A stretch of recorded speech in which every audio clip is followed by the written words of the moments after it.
हरे कृष्ण। आप सभी लोगों का भगवत गीता ज्ञान प्रबोधिनी सत्र में स्वागत है। हम आज से इसका 6वां अध्याय शुरू करेंगे। 6वां अध्याय है उपासना के विभिन्न स्तर। इससे पहले कि हम ये शुरू करें, कृपया आप सब लोग मेरे साथ ये मंगलाचरण पढ़ लीजिए।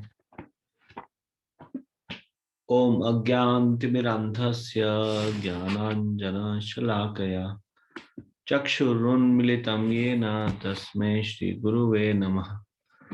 श्रीचैतन्यमनोभीष्टं स्थापितं येन भूतले स्वयं रूपः कदा मह्यं ददाति स्वपदान्तिकम्। वन्देऽहं श्रीगुरोः श्रीयुतपदकमलं श्रीगुरून् वैष्णवांश्च श्रीरूपं सागरजातं सैगण रघुनाथान्वितं तं सजीवं साद्वैतं सावधूतं परिजनसहितं कृष्ण चैतन्य देवं श्री राधा कृष्ण पादान सैगण ललिता श्री विशाखान्वितांश्च।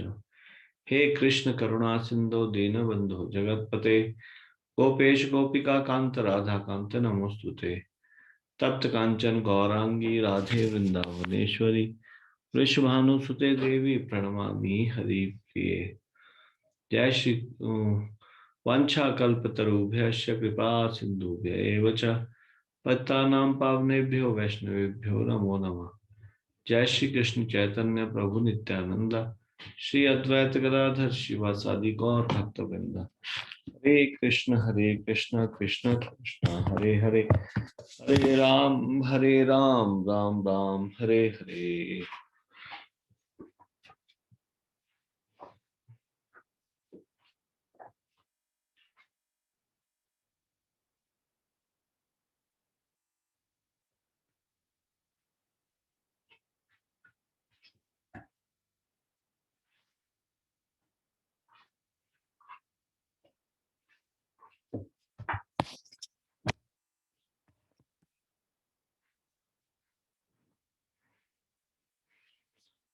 उपासना के विभिन्न स्तर, अध्याय 6। तो इसमें हम पढ़ेंगे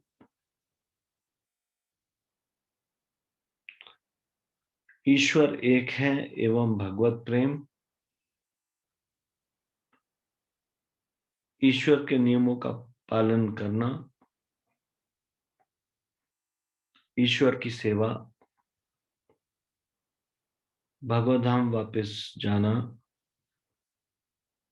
और पाप नहीं,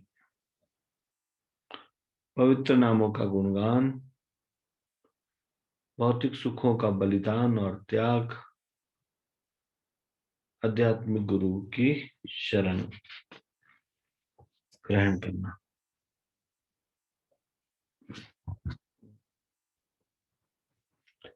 इसकी विषय सूची में सबसे पहले है, यदि ईश्वर एक है तो लोग विभिन्न धर्मों का अनुसरण क्यों करते हैं।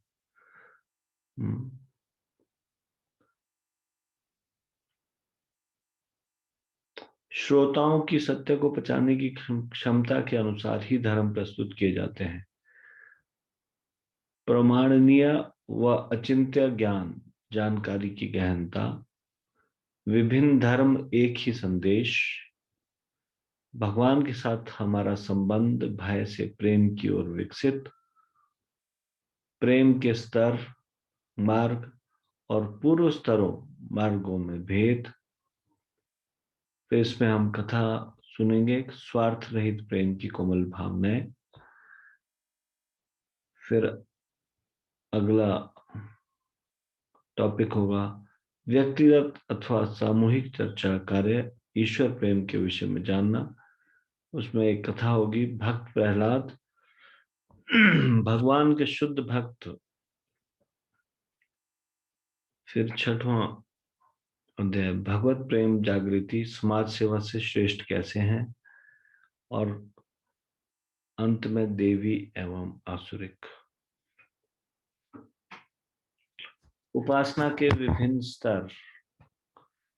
तेषां सततयुक्तानां भजतां प्रीतिपूर्वकं ददामि बुद्धि योगम तम ये न माम उपयांति ते।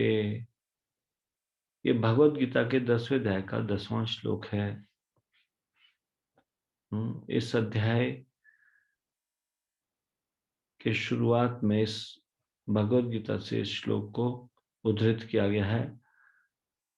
इसका अनुवाद है, जो प्रेम पूर्वक मेरी सेवा करने में निरंतर लगे रहते हैं उन्हें मैं ज्ञान प्रदान करता हूं जिसके द्वारा वे मुझ तक आ सकते हैं।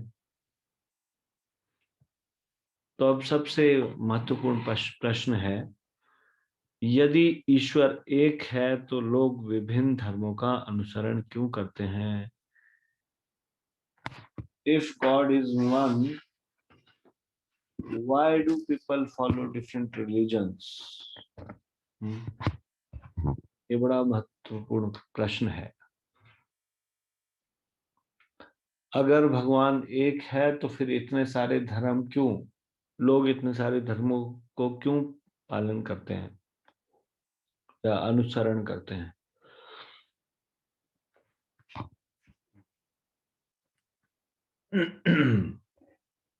तो ध्यान देकर सुनिए इसको।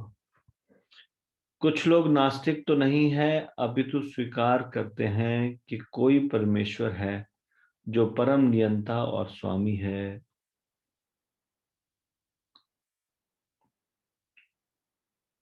परंतु फिर भी उन्हें इस बात की कठिनाई रहती है कि किस मार्ग का अनुसरण किया जाए। वे यह जानने के लिए उत्सुक रहते हैं कि यदि ईश्वर एक है तो इतने सारे धर्म क्यों बनाए गए? सही मार्ग कौन सा हो सकता है?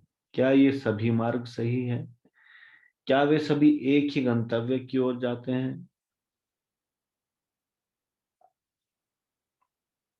Do they all lead to same destination?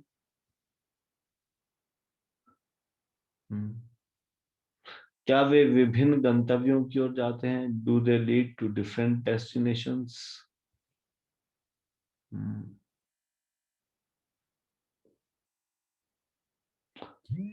ईश्वर के विभिन्न नाम, उनके विभिन्न स्वरूप, उनकी उपासना के विभिन्न प्रकार, विभिन्न कर्मकांड, शास्त्र विधियां, रीति रिवाज और शिष्टाचार क्यों हैं?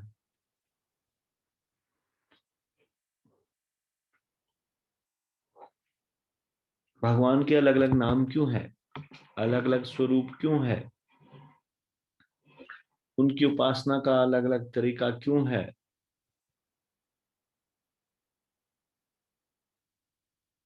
विभिन्न शास्त्र विधियां क्यों है? विभिन्न रीति रिवाज क्यों है? विभिन्न शिष्टाचार क्यों है? क्या कोई ऐसा मार्ग है जो इन सब धर्मों का संश्लेषण हो? क्या इन सब धर्मों के पीछे एक ही परम लक्ष्य है? ये मूल वास्तविक प्रश्न है और इनके उत्तर भी हैं जिनका विवरण इस अध्याय आगे तथा आने वाले अध्यायों में किया जाएगा। जिनका विवरण इस अध्याय में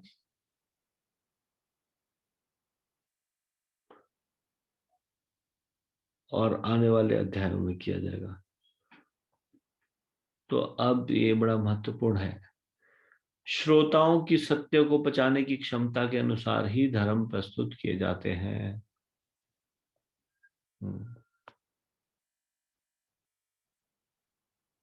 Religions are presented according to ability of the audience to digest the truth.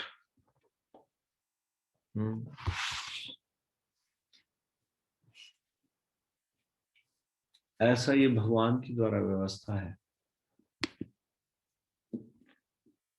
हमारी कितनी सत्य को पचाने की क्षमता है उसके हिसाब से ईश्वर अपना संदेश प्रत्यक्ष रूप से अथवा अपने दूतों के माध्यम से इसे प्राप्त करने वालों की क्षमता के अनुसार देते हैं। तो देखिए यहाँ पे दो बातें, मतलब या तो प्रत्यक्ष रूप से या अपने दूतों के माध्यम से। इससे प्राप्त करने वालों की क्षमता के अनुसार देते हैं।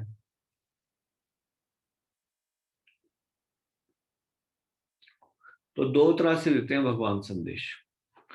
कई बार खुद आकर संदेश देते हैं और कई बार अपने दूतों के माध्यम से इस संदेश को देते हैं।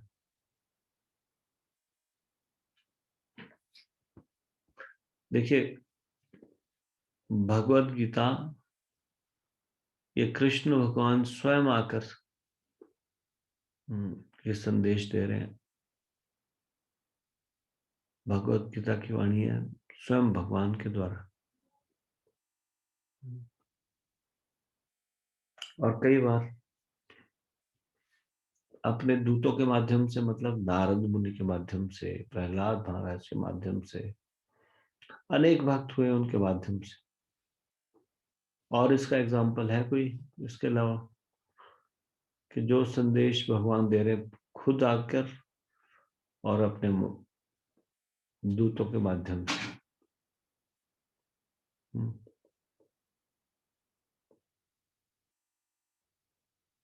Anyone can raise hand?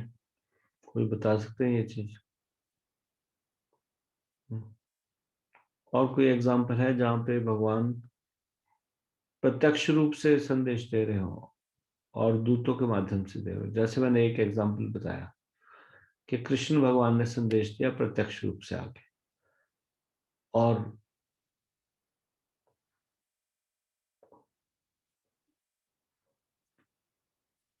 Narad मुनि, प्रहलाद महाराज, इनके माध्यम से जो संदेश आया वो हुआ अपने दूतों के माध्यम से। तो ऐसा कोई और उदाहरण आपको लग रहा है जिसमें भगवान ने प्रत्यक्ष आके उपदेश दिया, वो कोई एग्जाम्पल, और जो दूतों के माध्यम से संदेश दिया वो example? Please raise your hand.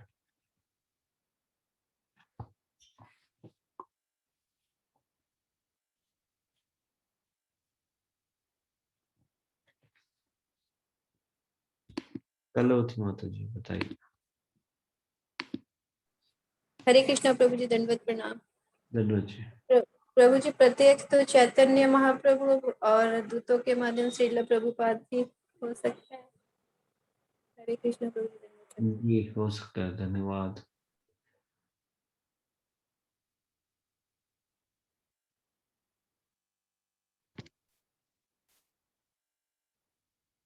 Directly unmute करके बोल सकते हैं।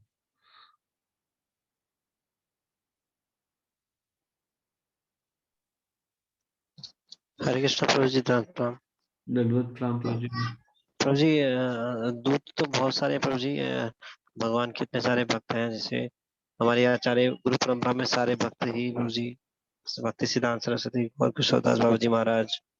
और प्रभु जी से इसमें प्रभु जी लॉर्ड बुद्धा जो आए थे वो भी भगवान आए थे इस संदेश को देने के लिए, बट वो अलग प्रकार से देने के लिए प्रभु जी।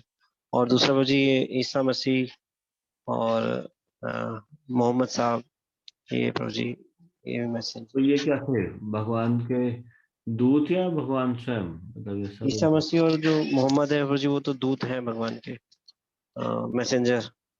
और जो लॉर्ड बुद्धा है वो भगवान स्वयं आए थे। ठीक है, धन्यवाद। म्यूट कर दीजिए।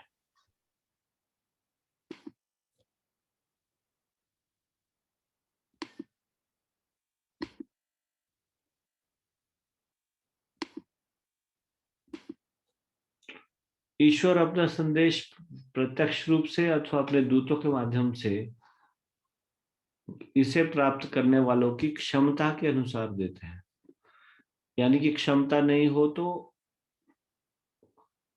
उस जो शुद्ध संदेश है उसको हजम करने वाले नहीं है लोग, कोई उसको डाइजेस्ट नहीं कर सकता, तो वो जितना डाइजेस्ट कर सकते हैं उनके हिसाब से देता है। यदि संदेश आध्यात्मिक रूप से विकसित भक्तों के लिए है तो यह मिलावट रहित विशुद्ध रूप में हो सकता है। यदि संदेश नैतिक तथा आध्यात्मिक रूप से पतित लोगों के लिए है, एक एक शब्दों पे ध्यान दीजिए, इंपॉर्टेंट।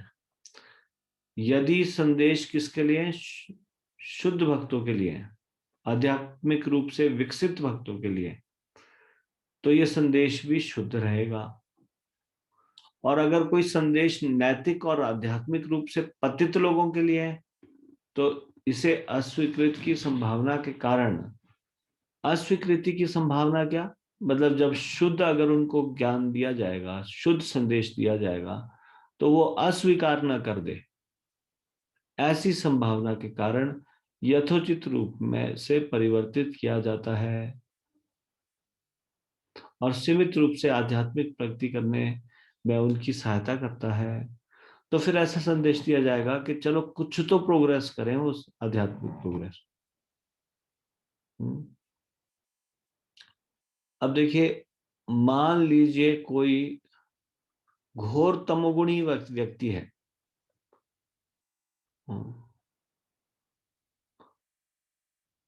सुबह उठ के ही शराब पीना शुरू कर देता है, मान लीजिए। ऐसा व्यक्ति को यदि कहे कि शराब पीना पाप है, इसको छूना मत, और ऊंचे सिद्धांत बताए जाए, कोई लहसुन प्याज नहीं, किसी प्रकार का शराब बीड़ी सिगरेट चाय इत्यादि नहीं, अगर आध्यात्मिक जीवन में आगे बढ़ना है तो ये सब छोड़ना पड़ेगा, तो बोलेगा मैं तुम्हारे जो ये भक्ति का मार्ग है यही छोड़ रहा हूँ, इन चीजों को नहीं छोड़ सकता है, ऐसा होगा ना, क्योंकि वो इतना ज्यादा बुरी आदतों में जकड़ा हुआ है, वो अस्वीकार कर देगा इस प्रकार से यदि उसको संदेश दिया जाएगा। तो फिर उनके लिए कुछ और संदेश देना पड़ेगा जिससे उनका कुछ तो आध्यात्मिक प्रोग्रेस हो। तो बोल रहे हैं कि इस कारण, किस कारण, अस्वीकृति की संभावना के कारण यथोचित रूप से परिवर्तित किया जाता है। क्या परिवर्तित किया जाता है? संदेश को, भगवान के संदेश को, और सीमित रूप से आध्यात्मिक प्रगति करने में उनकी सहायता करता है। संपूर्ण इतिहास में सांप्रदायिक कलह, दंगे, युद्ध इत्यादि इस मूल तत्व जो कि संसार के विविध धर्मों का मूल है तथा इनमें एक रूपता लाने वाले हैं, जैसे कि अनभिज्ञता का परिणाम है, उसे अच्छी तरह से समझने में एक उदाहरण सहायता करेगा।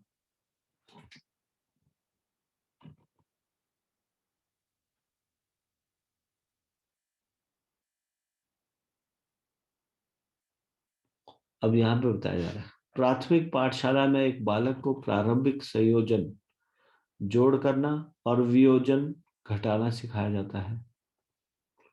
जैसे 5 - 2 = 3, 5 में से 2 गए 3। किंतु यदि उससे पूछा जाए 2 - 5 क्या है, तो वो कहेगा कि एक बड़े अंक को छोटे अंक में से घटाना संभव नहीं है। परंतु जब वह उच्च पाठशाला में जाता है तो वह सीखता है कि 2 - 5 = -3, वह भी गणित है। जब वह महाविद्यालय कॉलेज जाता है तो वह अवकलन, समाकलन इत्यादि सीखता है, यह भी गणित है।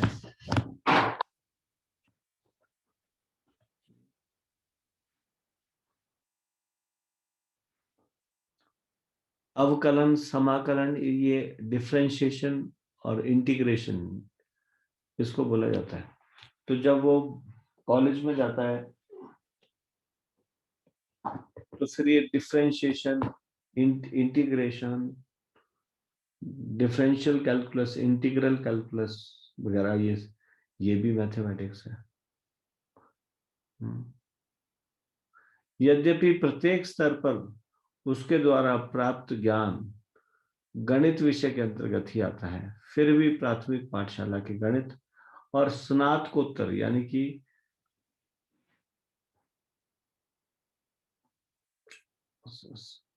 स्नातकोत्तर का मतलब हुआ मास्टर डिग्री।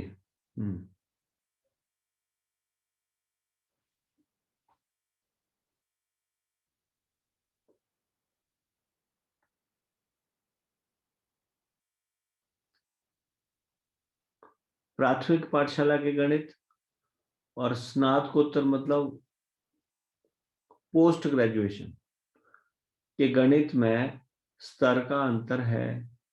शिक्षक स्वयं गणित विद्वान पीएचडी हो सकता है।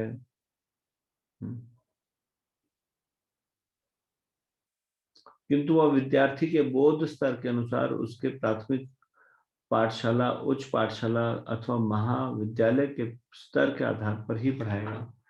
अगर कोई टीचर पीएचडी है तो वो पीएचडी के लेवल का तो नहीं बताएगा, वो उस विद्यार्थी का स्तर देखेगा और उस स्तर से उसको बताएगा। तो यहाँ पे ये बताया गया है, पैगंबरों तथा मसीहों ने शिक्षाओं को अपने श्रोताओं द्वारा पचाने और अनुसरण करने की क्षमता निर्धारित करने के उपरांत ही सदैव अपना संदेश दिया है।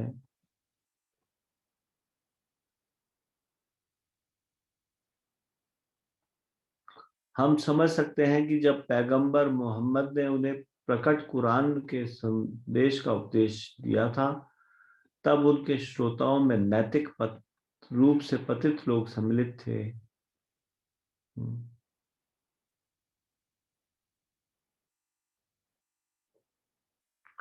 यह कुरान में दिए गए उपदेशों की प्रकृति से ही व्यक्त होता है। उदाहरण स्वरूप कुरान के चौथे सूरह आयत 23 और 24 में कहा गया है, अपनी मां और बहन से यौन संबंध मत बनाओ। यदि मोहम्मद सभ्य लोगों से कह रहे होते तो ऐसा उपदेश अनावश्यक होता। ऐसा कोई बोलने की जरूरत है? यानी कि ऐसा बोला जा रहा है तो ऐसे लोग होंगे जो ऐसे रूल्स को तोड़ते होंगे, तब तो बोला जा रहा है। मोहम्मद स्वयं एक ईश्वर की अनुभूति प्राप्त आत्मा थे और ईश्वर द्वारा पैगंबर के रूप में चुने गए थे, यानी कि भगवान ने उनको मैसेंजर बना के भेजा था। परंतु चूंकि वे उस मरुभूमि के उन धर्म भ्रष्ट आदिवासियों से बात कर रहे थे जो कि ऐसे यौन आचारों में रत रहते थे, उन्हें ऐसे निर्देश देने पड़े।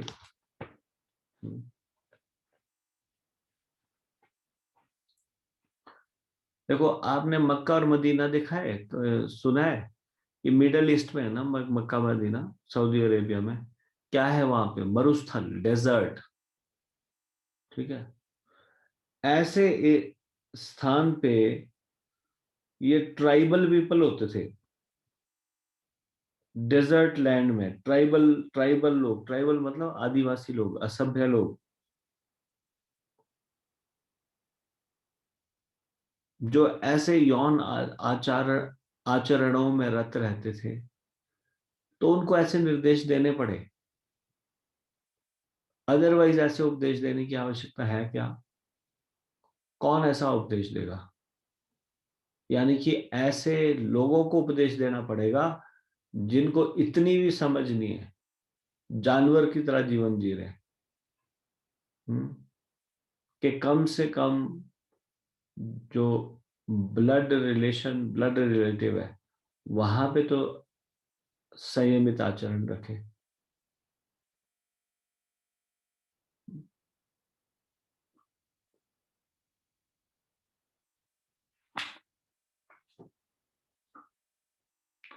अभी भी अगर जो मुसलमान धर्म में देखा जाए तो उसमें ये कहा जाता है कि ठीक है, एक व्यक्ति एक से अधिक विवाह कर सकता है, और इस प्रकार के निर्देश दिए गए हैं जिसमें कि जो नैतिक रूप से पतित व्यक्ति है उसको कम से कम नैतिकता की लाइन के रास्ते पे तो लाया जाए। इसलिए इस धर्म की जरूरत पड़ी, इसलिए भगवान की मर्जी से ये मुस्लिम धर्म या यवनों का ये धर्म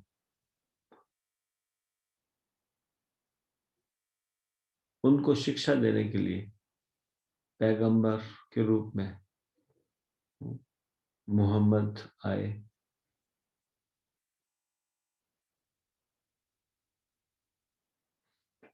उसी प्रकार से अगर हम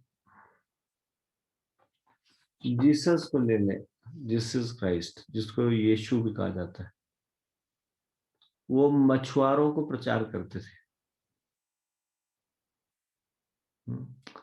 टाइम, प्लेस एंड सर्कमस्टांस के हिसाब से अलग अलग लोगों को अलग अलग शिक्षाएं देने की जरूरत पड़ी और कालांतर में वो सारे में फैल गई। लेकिन ये टाइम, प्लेस, सर्कमस्टांसेस के हिसाब से भगवान ने चुना। जैसे मछुआरों को प्रचार करते थे तो उन्होंने इस प्रकार से उनको संबोधित किया, ओ ये ऑफ लिटिल फेथ, इस प्रकार से बाइबल में लिखा हुआ है। यानी कि ओ अल्प निष्ठा वालों। तो बाइबल खुद ही बोल रहा है, बाइबल में उनको संदेश दिया जा रहा है, फिर बोला जा रहा है ओ अल्प निष्ठा वालों। यानी कि अल्प निष्ठा वाले लोग मछुआरे लोगों को प्रचार करते थे, वहां के लोगों को सुधारने के लिए। और बड़ी हैरानी की बात है, उन्होंने 12 ऐसे लोग निकाले कि जो थोड़े बुद्धिमान, जो थोड़ा सा निष्ठावान हुए। तो ये जो 12 लोग थे उनके आत्मीय शिष्य, यानी कि जीसस क्राइस्ट ने 12 लोगों को उन मछुआरों में से, उन अल्प बुद्धि वाले लोगों में से 12 लोगों को अपना शिष्य बनाया। उन 12 लोगों में से एक जुदास नामक का, जुडास, उसको जुडास भी बोल, JUDAS ऐसे करके जुडास भी बोलते हैं। तो जुडास नामक एक धर्मदूत ने अपने गुरु को, यानी कि जीसस क्राइस्ट को,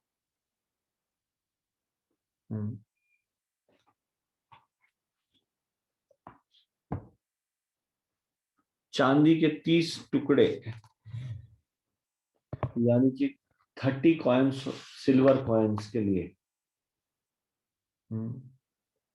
बेच दिया। जब उनको मारने के लिए लोग उनके पीछे ढूंढ रहे थे तो जुदास ने को लालच दिया गया कि ये ले लो 30 चांदी के सिक्के, उनका पता बताओ। उसने उनका पता बता दिया, 30 चांदी के सिक्कों के लिए वो बिक गया। बताओ, ये थे 12, जो 12 ऐसे लोग ढूंढे थे जिनको निष्ठावान लोग के, थोड़ा ये इनमें थोड़ी निष्ठा आ गई है। तो उनमें से एक व्यक्ति ने ऐसा किया।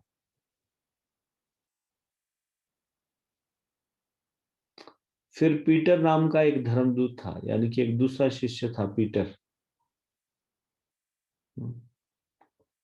उसने अपने गुरु को पहचानने से मना कर दिया। और वो बोलते नहीं, मैं नहीं जानता ये कौन है, संकट की स्थिति में देख के। अधिकांश धर्म लोगों को पहले जीविकोपार्जन अथवा भौतिक संपदा के लिए ईश्वर की भक्ति की शिक्षा देने का प्रयास करते हैं।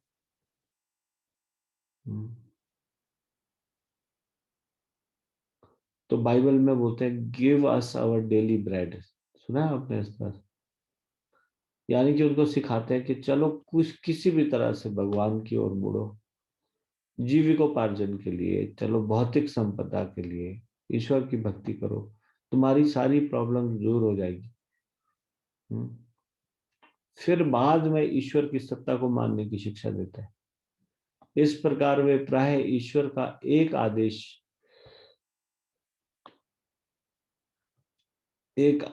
प्रदायक अथवा समस्या निवारक के ईश्वर को एक आदेश प्रदायक, यहाँ पे को होगा, ये गलत, ईश्वर को एक आदेश प्रदायक अथवा समस्या निवारक के रूप में प्रयोग करते हैं। आपने देखा है जो क्रिश्चियंस हैं उनको ये बताया जाता है कि देखो, तुमने जो भी कुछ पाप किए हैं उसको कन्फेक्शन बॉक्स में जाओ और वहां पे कन्फेस कर लो, बस सारे पाप यीशु ले लेगा जिससे। और वो भी सारे हफ्ते पाप करते हैं, फिर संडे को जाते हैं कन्फेशन बॉक्स में, और वहां पादरी होता है, उसका काम ही ये होता है उनके चुपचाप से उनके पापों को सुनना। और फिर वो सुनेगा तो वो बोलेंगे ठीक है। अब हर हफ्ते वो ऐसा करेंगे, कभी सोचेंगे नहीं कि अब इसको बंद किया जाए। पाप करेंगे हफ्ते भर, और फिर वो सारे पाप गलतियां नोट करेंगे और सोचेंगे ये इसका पाप नहीं मिलेगा, इसका पाप अब जीसस क्राइस्ट ले लेगा। धर्म की शिक्षा क्या है वहां पे? धर्म की शिक्षा है समस्या निवारक के रूप में, समस्या निवारक के रूप में। तो जो सच्चा धर्म होता है उसको निज स्वार्थ परायणता संबंधी इच्छाओं की पूर्ति हेतु भगवान से भौतिक इच्छाओं की अभिलाषा करने से कोई लेना देना नहीं होता। Real religion has nothing to do with making material demands from God in order to fulfill one's own selfish desires. अपनी सेल्फिश डिजायर करने के लिए भगवान क्या हमारे ऑर्डर सप्लायर है? ये रियल रिलीजन नहीं सिखाता। भगवान तो वैसे ही सभी जीवों का पालन करने वाले हैं, लेकिन मतलब भगवान की भक्ति करो किस लिए? गिव अस डेली ब्रेड, इसलिए ऐसा उन लोगों को ही बोला जा सकता है। ये जो अल्प, जैसा कि इसमें बताया गया कि वो अल्प निष्ठा वाले लोग, कि जिनकी निष्ठा अल्प है, उनको भगवान की थोड़े से निष्ठावान बनाने के लिए उनको बोलते हैं कि देखो सब चीज तुमको भगवान से मांगो, भगवान से मतलब जीविकोपार्जन के लिए और कष्ट निवारण के लिए भगवान के पास जाओ। लेकिन जो शुद्ध भक्ति है उसकी टीचिंग्स अलग है, उसमें ऐसा नहीं कहा जाता। उसमें तो कहा जाता है कि शुद्ध भक्ति में तो कुछ भी चीज भगवान से मांगना ही नहीं है।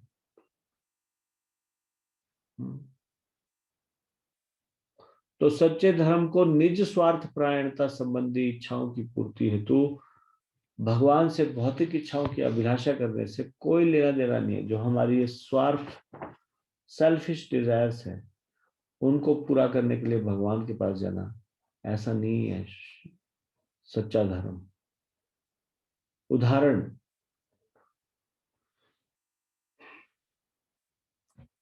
उदाहरण के लिए भगवान कृष्ण ने भगवत गीता, जो कि वैदिक सभ्यता की पराकाष्ठा के काल की एक रचना थी, एक निष्कलंक चरित्र वाले व्यक्ति अर्जुन से कही।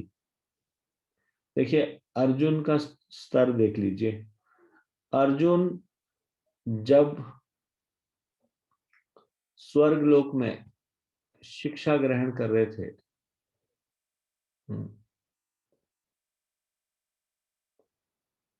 नृत्य आदि की शिक्षा जो कि उनके काम आई थी अज्ञातवर्ष के समय में, जब वो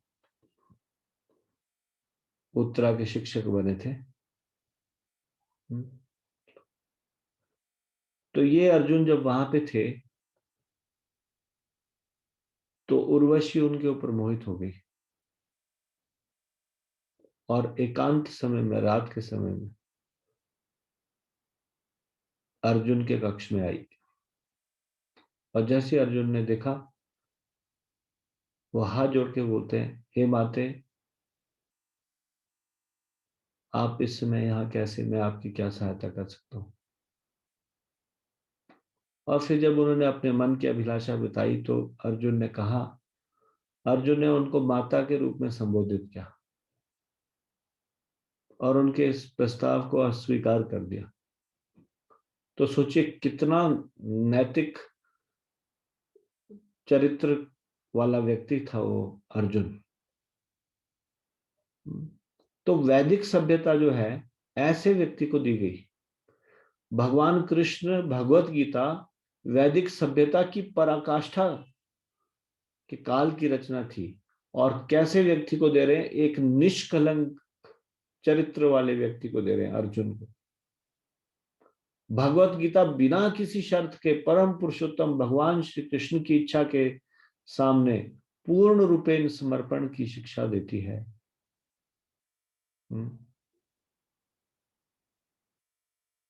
क्या शिक्षा देती है भगवत गीता? पूरी तरह से समर्पण करना, बिना किसी शर्त के। श्रीमद् भागवत की कथा के श्रोताओं में नैमिषारण्य के महान मुक्तात्मा साधुगण सम्मिलित थे, जिनका लक्ष्य संसार के समस्त जीवों का कल्याण करना था। अभी कलयुग आने वाला है। कलयुग में किस प्रकार से लोगों का कल्याण हो सकता है, इसलिए ये सारे के सारे ऋषि मुनि लोग एकत्र हुए थे। ऐसे मुक्त आत्मा साधुगण सम्मिलित हुए थे। श्रीमद् भागवतम की शिक्षाएं किसको दी जा रही है? शुद्ध भगवत प्रेम का अहेतु की अप्रतिहत मार्ग सिखलाती है श्रीमद् भागवत की शिक्षा। तो उसके श्रोतागण कौन है? उसके श्रोतागण है ये महान मुक्तात्मा है, ये साधुगण, जो स्वार्थ के लिए नहीं बल्कि संसार के समस्त जीवों का कल्याण करने के लिए इकट्ठे हुए हैं वहां पे। जहां एक भक्त बदले में बिना किसी वस्तु की आशा के भगवान के प्रेमवश दिन में 24 घंटे हरिनाम जपते हैं और कीर्तन में संलग्न रहते हुए आह्लादित होता रहता है। सोचिए ऐसे लोगों को जो इंस्ट्रक्शन दी जाएगी, और एक मछुआरों को जो अल्प बुद्धि वाले मछुआरे, अल्प निष्ठा वाले, तो अल्प निष्ठा वाले लोगों को जो शिक्षा दी जाएगी और जो शुद्ध भक्तों को शिक्षा दी जाएगी, ऐसे शुद्ध विचारों वाले, और एक आदिवासी प्रजाति के लोगों को शिक्षा दी जाएगी, तो उनमें शिक्षा में अंतर होगा या नहीं होगा?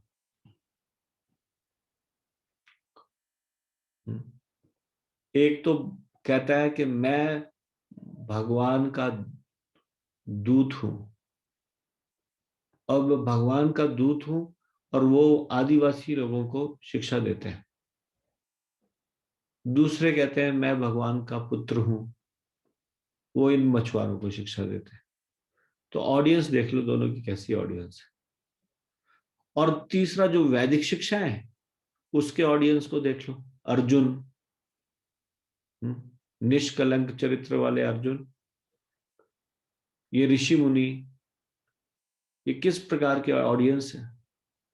तो उनमें अंतर होगा ही होगा। होगा या नहीं होगा? तो इसलिए भगवान समय समय पर टाइम प्लेस सर्कमस्टांसेस के हिसाब से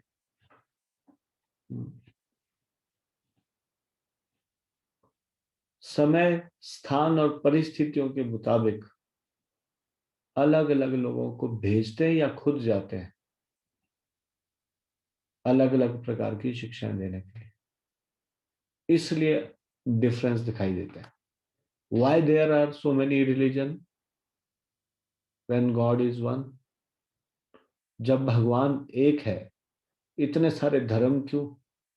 क्योंकि उनके सत्य को पहचानने की क्षमता के अनुसार अलग अलग संदेश दिए जाते हैं। क्यों एक ही संदेश क्यों नहीं दिया जाता सबको? तो यहां पे बताया गया कि वो अस्वीकार करने की संभावना है। जिनका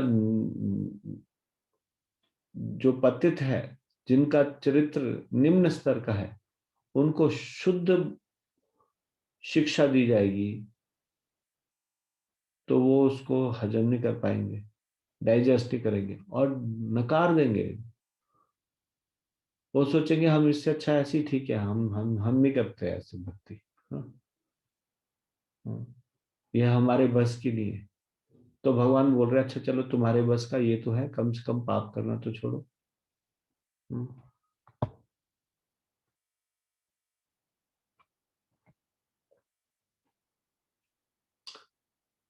जैसे जीसस क्राइस्ट इन मछुआरों को बोलते हैं दाउ shall not kill, thou shall not kill मतलब हत्या करना बंद करो।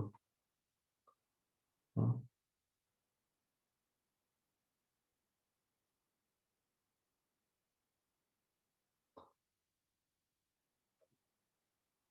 और ये पैगंबर इन ट्राइबल पीपल को बोलते हैं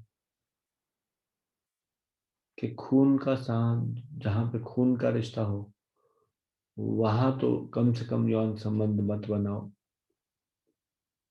ऐसी शिक्षा दी जा रही है, ऐसी शिक्षा दी जाएगी निम्न स्तर के व्यक्तियों को। तो टाइम प्लेस सर्कमस्टांसेस के हिसाब से भगवान समय समय पर अलग अलग दूतों को भेजते रहे या खुद आते रहे। तो ये जो क्रिश्चियन रिलीजन है ये भी आया भगवान की मर्जी से, ये मुस्लिम रिलीजन है ये भी आया भगवान की मर्जी से। और कलयुग में तो ऐसे छद्म धर्म भी बहुत सारे प्रकट हो गए, हर कोई भगवान पैदा हो जाता है कुछ दिनों के बाद। ये कलयुग की हालत है।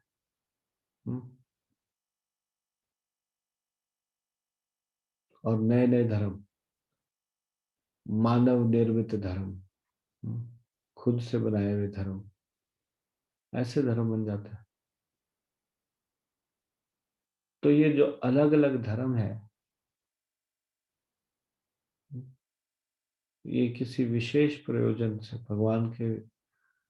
भगवान के योजना के अनुसार अलग अलग समय पे आए और बाद में ये फिर वही वो समय बीत भी गया फिर भी वो चलते रहे।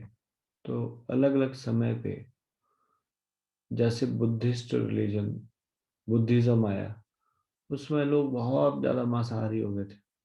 उनके मांसाहार को रोकने के लिए बुद्ध बुद्ध भगवान आए, उन्होंने हिंसा ना करने का उपदेश दिया। वो भी time and place and circumstances से भगवान स्वयं आए बुद्ध के रूप में। तो इसको हम कंटिन्यू करेंगे कल। ये बहुत इंपॉर्टेंट चैप्टर है, उपासना के विभिन्न स्तर। इसमें आपको बहुत सारी चीजें क्लियर होगी, बहुत सारे डाउट्स क्लियर होंगे। उपासना के विभिन्न स्तर। यदि ईश्वर एक है तो लोग विभिन्न धर्मों का अनुसरण क्यों करते हैं, ये इसमें ये अभी हम पढ़ रहे हैं। तो अभी इसको यहीं पे विराम देते हैं। भगवत गीता ज्ञान प्रबोधिनी की जय। श्रीमद् भगवत गीता की जय। शिल प्रभुपाद की जय। निताई गौर प्रेमानंदे। हरि हरि बोल।